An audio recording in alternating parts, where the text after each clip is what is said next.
I mean, that's what the counselor said to me, and I thought that was a genius move, right? Uh-huh. Somebody had talked to her about AA. She knew it worked, but Uh, she said you might want to try it. It might work for you. It doesn't work for everybody. Mhm. That allowed me to be in a space of, I don't know, there was an openness to it. I could go check it out, and thank God I did. yeah. You may be in the right place. We may have a solution for you. If your problem is drinking and you can't stop, we're here to help you with that. That's what we're here to do. I heard it through the grapevine. Welcome. It's the AA Grapevine half-hour variety hour featuring the collected voices of Alcoholics Anonymous. I'm Don, an alcoholic in Greensboro, North Carolina. I am Olis, an alcoholic, finally, in Oakland, California. Olis. The H is silent in Olis. You know, I do have to say to people, it's Hollis with no H. It's just Olis. There's It's no just Olive. H. There's Alice, there's Olive, there's Otis, my personal favorite. Oh my God. Well, Olis, do you get the daily quote? I do get the daily quote. And you can get it in the Grapevine app, and that's the way I've been looking at it lately. So what the daily quote is, it's pulled from a Grapevine article. And this one was called A Way of Life. And it was in Chicago in July 1946. Yeah. So they're going way back. I've edited this for audio a little. In the 12 steps, AA offers not a theory, not a hypothesis, not a pious hope, not wishful thinking, but a historical record of how more than 25,000 alcoholics achieve sobriety. That was written in 1946. Now we're like 2 million alcoholics have achieved sobriety. But, AA offers not a theory, not a hope, not wishful thinking, but a real track record. Yeah. That passage reminds me of Sylvia Kay's story in the book of Alcoholics Anonymous, Keys of the Kingdom, right on page 275. Sylvia Kay, you got Sylvia. this on the tip of your tongue here. Sylvia Kay's, like, I often will read that passage to people. So if you're in the sound of my voice and you've got a book of Alcoholics Anonymous, I encourage you to just go to page 275 in the 4th edition. And what she says is, AA it's a way of life. This is a design for living. We do this because it's proven. It works. If you are willing to do the work, it absolutely works. Yeah, I came into AA and I remember thinking, well, for one thing, I don't know about these people. Yeah, I thought people were lying. They're really not drinking. Some guy says he's been sober 15 years. Right. Guy said he had 10 years. I was like, yeah, you're a liar. I mean, I just couldn't. It was inconceivable. I drank. Everybody I know drank. I started drinking at 4. I was drinking scotch at 8. Like, I didn't know that people didn't drink. In 10 years, 15, you're crazy. So now when I introduce myself at meetings and I say I have 37 years, I know there are people thinking, you're a liar, because that's what I thought. But it's absolutely true. And if you do the work, you'll be part of the proven track record. I remember when I picked up my 10-year chip, my sponsor came up and said, well, Don, it's no longer a theory. Yeah. Well, that was from the daily quote that's in the app. In the app, you get the daily quote and you get the podcast. And when you subscribe in the app, then you get all the articles from the latest issue and all the past issues, the entire archive of everything Grapevine's published there in the magazine. And people often wonder, like, how can I support the work? And you support the work by having a subscription. It's that simple. That's the way you support it.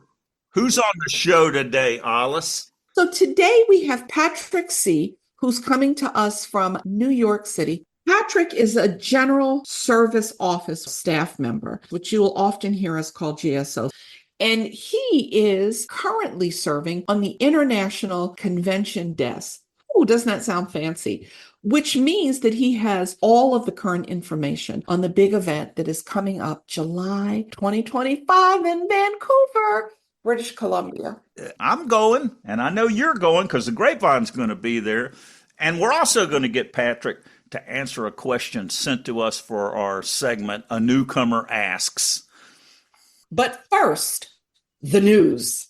The Trustees Committee on Cooperation with the Professional Community, Treatment, and Accessibilities is seeking AA members in the U.S. and Canadian Armed Forces to discuss their experience, strength, and hope as sober members of AA in the military. These will be recorded, anonymity-protected interviews. The goal of this effort is to improve AA outreach to military members in the U.S. and Canada. Interested members can volunteer or get more information about this project by writing to militaryoutreach@aa.org.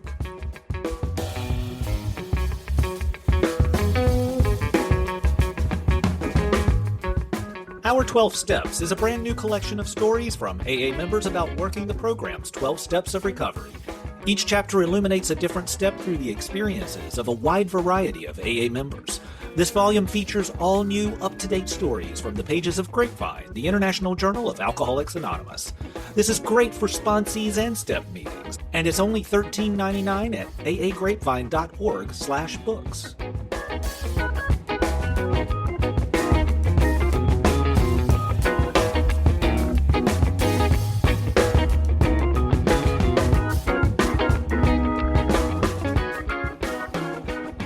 My name is Patrick C., and I am a GSO staff member, as mentioned.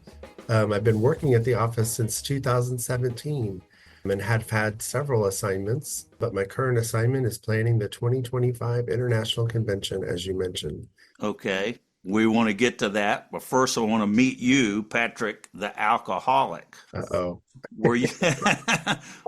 So what was going on with you that made it a good idea for you to go to AA? So back in 1992, which is when I found my way into the rooms of Alcoholics Anonymous, June 8th, as a matter of fact, my two worlds came colliding. The actor that I was trying to play during the day, Oh, yeah. and the reality of the person that I was. When those two worlds met and people around me knew the truth, there was no more hiding. Mhm. The solution that I had tried so long to make work for me, which was alcohol, turned on me. Mm. The thing that I used alcohol the most for was to alleviate the fear that I experienced in my life. And I was a daily fear-based person. You know, I woke up in fear, I went to sleep in fear. And the only relief I would get was from being plastered on alcohol. When alcohol stopped working for me was when I was plastered and fearful, Ooh. which was a horrible place to be. I had to look for another solution. What did the two worlds colliding look like, Patrick? I was on my sixth job that I was about ready to lose. I lost every job before I got sober. I was in the professional world of finance. Either I wouldn't show up or their money was my money. Not a great employee, not someone you'd want to keep around. Around my money, absolutely not. Around your money for sure. The not showing up part was really the key. I thought that I could go to work 3 days a week and work 112% and kind of make it. But employers don't like that. They want you to show up every day at 100%. Facing the fact that I was about ready to lose another job, having experienced the fact that alcohol had stopped working and I was now in fear on a daily basis and drinking, I went to a prior boss who had nearly let me go. She said, let's go to lunch. And I sat across from her and told her the truth.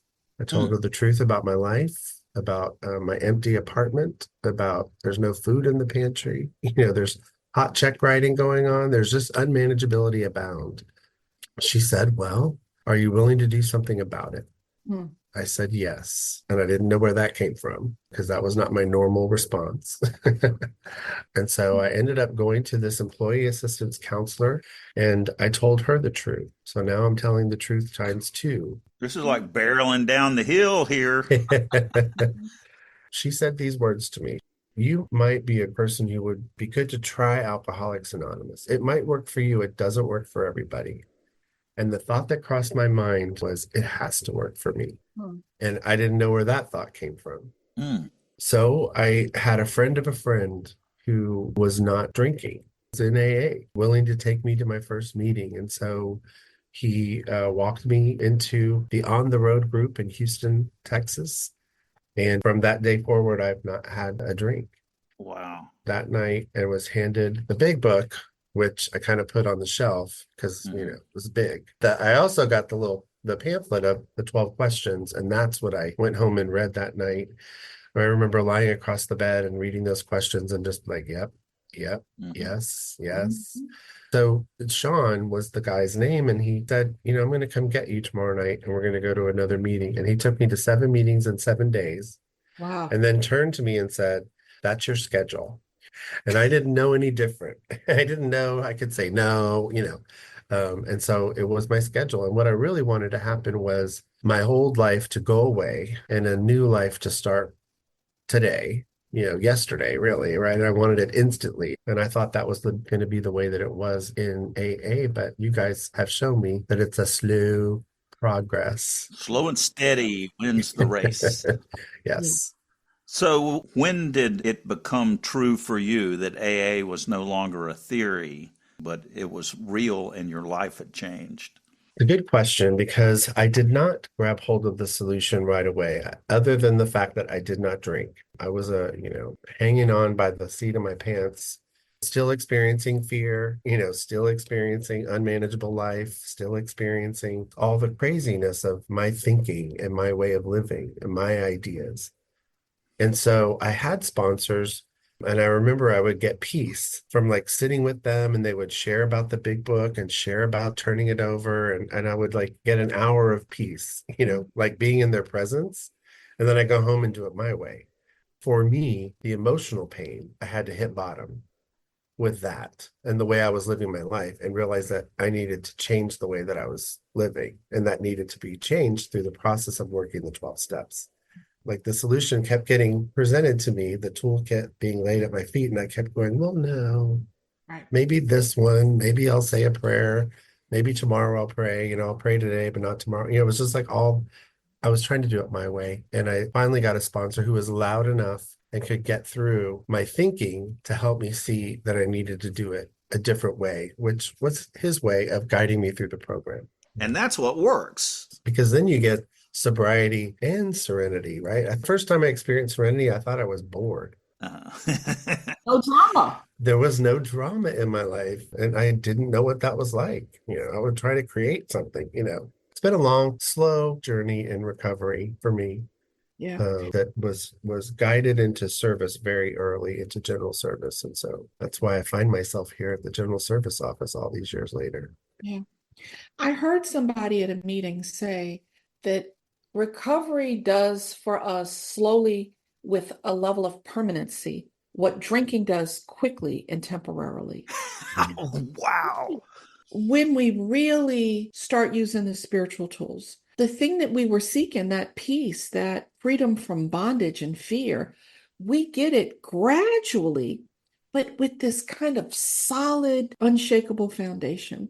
You say that pretty quickly in recovery, you got into general service. Are you a special worker? Are you a paid employee of Alcoholics Anonymous? I am a Tradition 8 special worker. So whenever you're in a Tradition 8 meeting, you can think of Patrick C. sitting at the general service office, and he's doing a job. Well, at every AA meeting that reads the traditions, I used to hear that, and they would say special workers. What are special workers? And Olis and I are special workers as well. I'm getting paid to do the job of, which is a huge job. It's a big job. It's a big job that it requires the entire office, really, is who I'm working with in order to pull this off, as well as many, many volunteers who are going to be helping us at the convention as well. Nearly 4,000 to 5,000 volunteers that will be helping the local volunteer welcome committee in Vancouver. How many people come to the convention? That's 4,000 volunteers helping. They're super greeters is what we'll call them. And it's really a joy to participate in that. And hopefully a lot of members will seek out that opportunity. But the most we've ever had was 59,000, and that was in San Diego at the International Convention. 59,000. Yes. So what are you expecting? You don't know. We don't know. In historically, the last two conventions that were in a Canadian city were 45,000. But we have not been together because we had to cancel our 2020 international convention in Right. Detroit. So who knows? We're expecting 50. We'll see what Yeah. happens. Okay. So I interrupted you there with because I got so excited by that 4,000 people. I mean, for Yeah. me, 4,000 is a lot of people. Yeah. This is a major event. This is stadium seating. If you've never been to an international convention, I've been to every one since 2000. I've never been to one. Have you been to one, Alice? I have not. You come into a city and everybody you see is wearing a convention badge. They're either a member of AA or a friend of AA. Mhm. And you are greeting people left and right. And then all of a sudden you'll see somebody you haven't seen who maybe you owe amends to that you need to like come across. Spiritual moments happen Yeah. in this crowd of AA joyfulness that happens as the fellowship comes together and celebrates these monumental years of AA coming together. This will be our 90th year in 2025 of AA's existence. So what a thing to celebrate. I was recently at Founders Day and I took a newcomer with me. Akron's not that far. And she was a little apprehensive. And afterwards, she called in tears, talking about how profound the experience was to be there, that sense of belonging, that sense of hope, that sense of the demonstrated power of Alcoholics Anonymous. It works, it really does, and you get to see it. So, anybody that can get to Vancouver, this is your opportunity to experience something that will, no matter what, be life-changing. Well, I can share with you the first time that I went in 2000. I had this little pack of AAs Yeah. that I hung out with. They were older than me, so I was in my 20s. How long were you sober at that time? 8 years sober. Okay. So I was in my 20s, and my friends were in their 50s and 60s. Mm-hmm. And one of my friends was on dialysis, and her name was Helen, and she was my gateway into general service. She definitely opened that door for me. But we went and we had our own experience at this 2000 international convention because part of the experience was Helen needed to go for her dialysis appointment, then come back. And then we went to a big meeting, and then we maybe hit a workshop session and went and ate dinner with some folks and fellowshipped. So I say that to say your experience, even though we're setting up this wonderful program of events for the conventioneers to come and enjoy that will include the big meetings in the stadium, a party in the park, a block party dance that's going to be going on, workshops and discussions and panels, marathon meetings. There's going to be that AA who's going to be like, I'm going to do it all, right? And then, collapse at the end of the day, and they're going to be great. They're going to have a spiritual experience. But then there's those folks who are having a more calm experience or a different experience. And so come and just let the experience happen as it's supposed to for you and your friends, and you won't be disappointed. Now would be a good time to say the dates.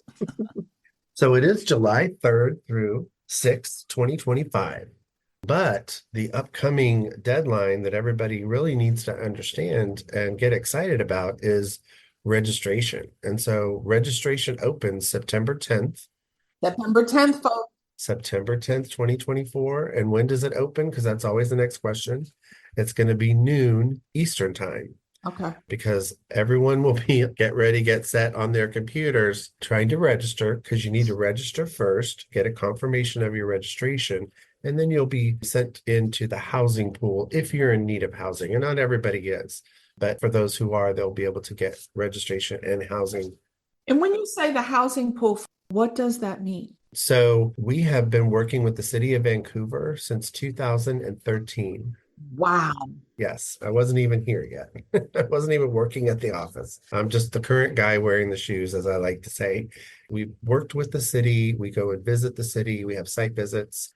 We have worked with the hoteliers, and we have a lot of blocked rooms. And so we'll have a pool of negotiated hotel rates that will become available to our conventioneers as they register.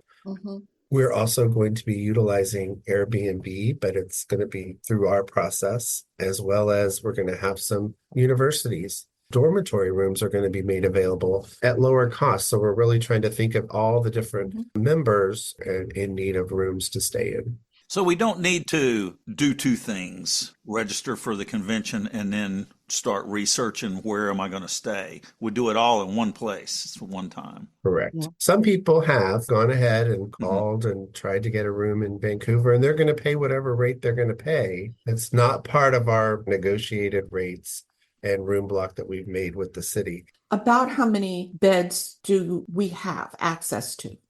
The COVID experience has really hit the hoteliers. As I mentioned, we've been planning this since 2013. Yeah. Vancouver was a different place back then, and now here we are all the way in 2025 and COVID has happened. And so some hotels have closed and different things. So right now we're a little shy of what we'd like to have, which is around 10,000 to 12,000.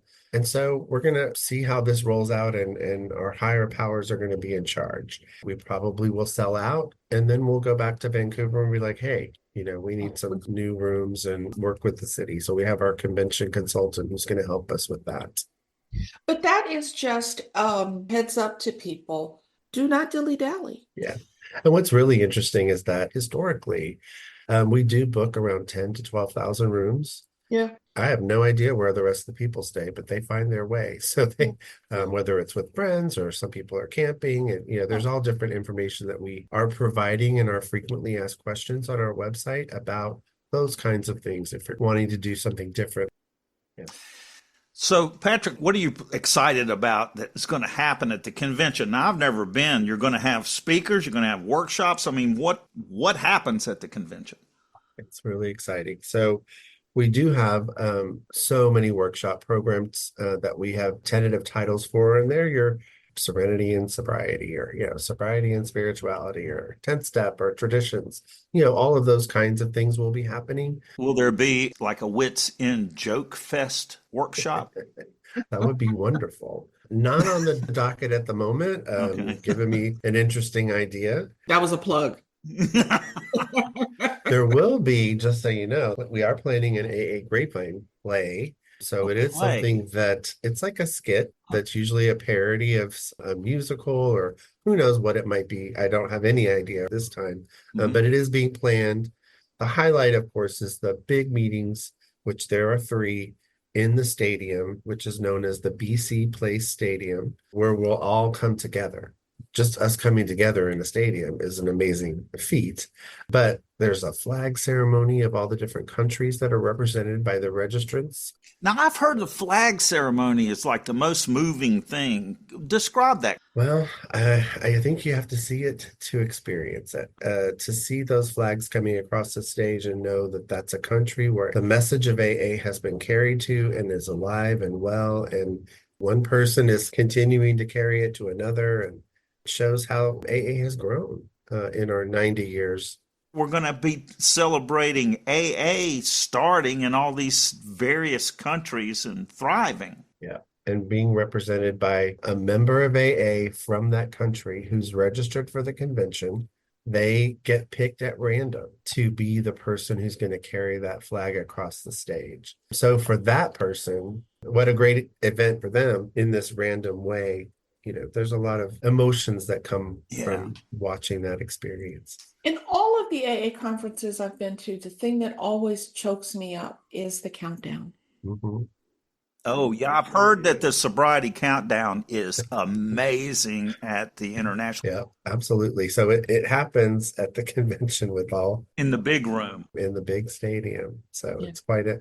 For people that have never been to a countdown, tell us, Patrick, what that is. Yeah, it's usually I've been to lots of different conventions. It's usually that moment on a Saturday night where they ask everybody to stand up and they do a countdown of sobriety, either up or down.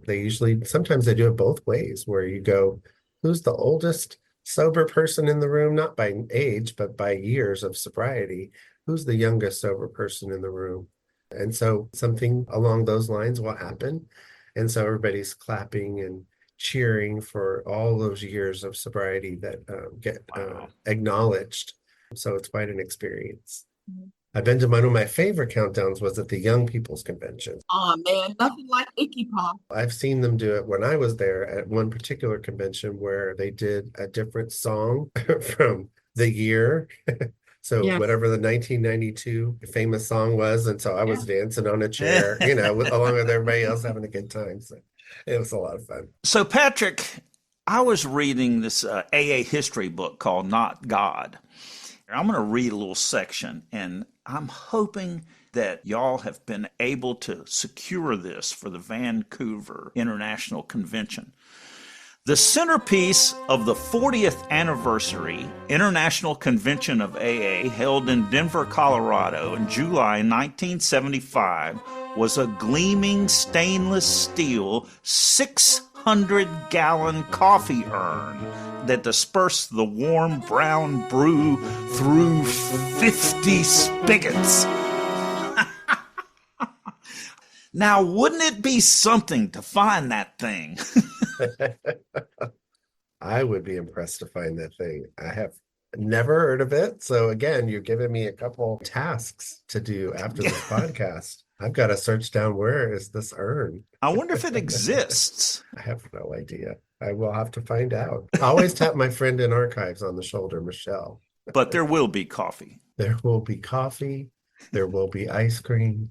There will be anything that you need. The one thing Vancouver is a very big foodie city. So one of the trials of being the International Convention Coordinator is that you do have to be on site and do different site visits and working with the city and planning. Oh, and that So must that be means hard. that I have to go and, I get to taste the food. I want to experience what the conventioneers are going to experience. So I will say that one of the things that I have done is walked back and forth between the convention center, which is on the waterfront, and the stadium, which is about a mile away. So it is walkable.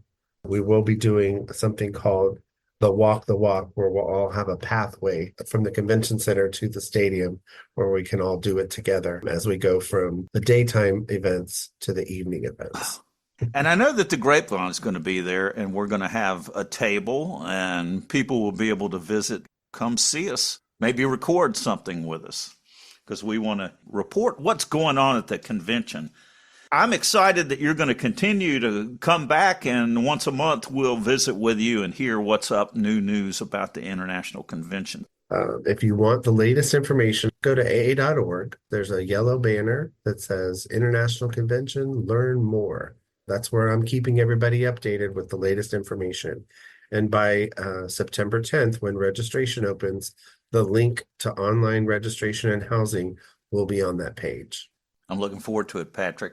Now, I want you to stay here because we received this. A Newcomer Asks. What is the 12 and 12? I thought AA was just the big book.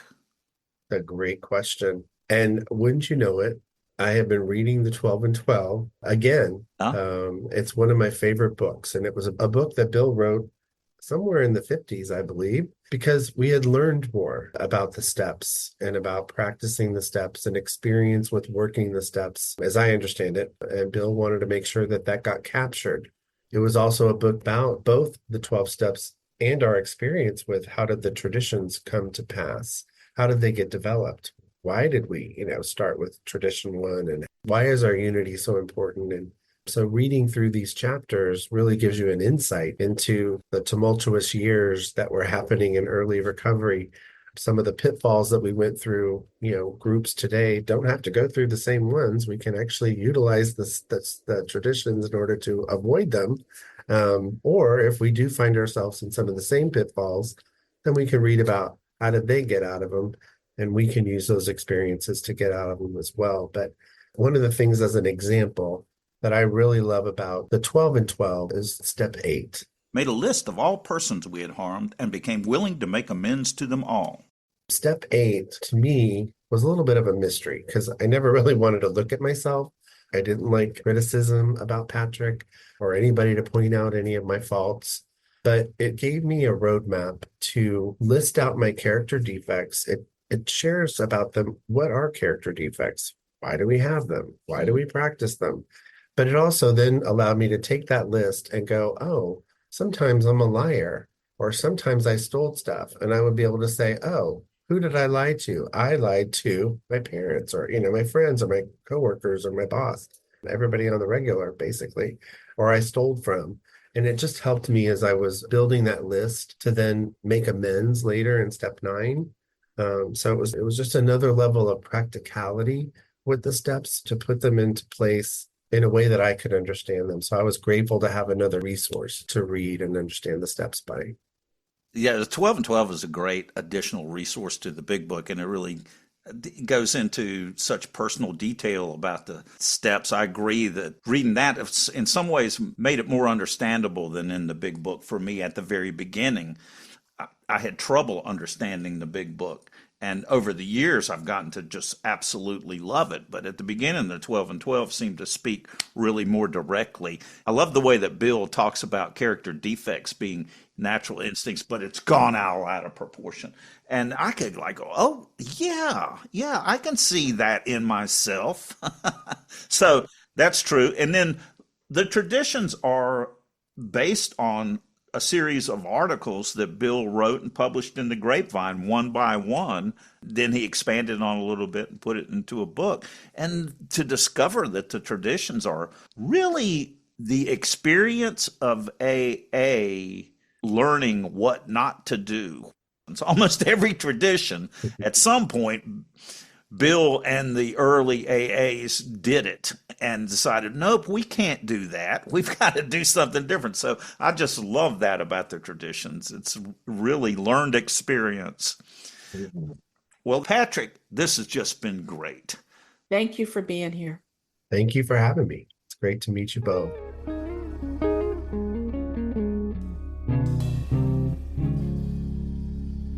Do you and your friends use the Grapevine app? It's a portal into the world of the Grapevine. The app is provided at no cost, but you get the most out of it by subscribing today. App development is all about adding features and squashing bugs. If you haven't opened the app in a while or you uninstalled it, check it out again. Subscribing to the app supports everything we do.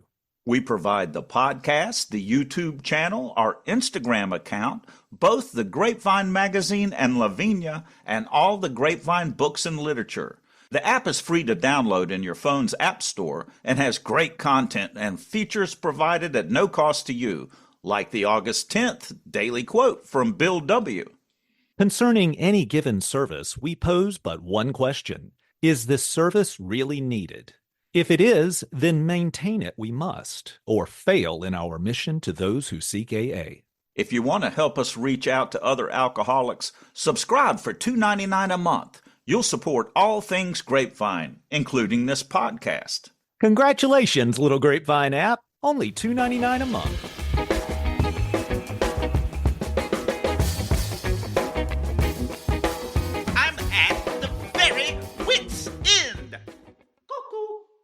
When I was a newcomer, I heard an announcement at my AA meeting. Next month, we'll be having our annual roundup. I hope everyone here will be able to attend. I leaned over and whispered to my fellow newcomer friend, "What's a roundup?"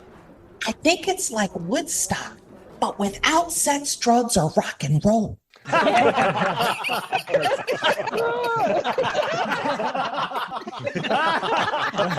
It's really not that funny.